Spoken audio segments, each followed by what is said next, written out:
এই সদকাতুল ফিতর ঈদের দিন জমাতের পূর্বে আদায় করতে হয় এবং এটার অ্যামাউন্ট হচ্ছে আল্লাহ রসুল বলেছেন যে যদি খাজুর দেও তাইলে 3.5 কেজি অথবা 4 কেজি খাজুরের দাম, এরপরে পনির কিশমিশ এইগুলা সমান অ্যামাউন্ট, আর যদি গম দিয়ে দেওয়া হয় তাহলে 1.25 কেজি গম অথবা আটা অথবা এই চালের দাম দিলে সদকাতুল ফিতর আদায় হয়ে যায়।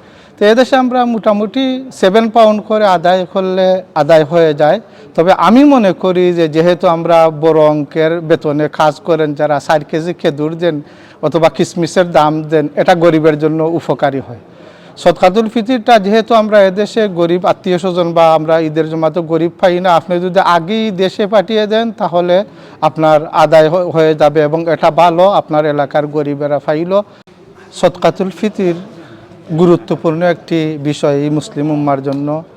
যারা ধনী ব্যক্তিরা রমজানের রোজা আদায় করেন, তাদের রমজানে যে অনেক ভুল হয়, আল্লাহ রসুল বলেছেন যে এই ফিতরার মাধ্যমে এই ভুলের কাফারা হয়ে যায় এবং গরিবদের খানিও আদায় হয়ে যায়।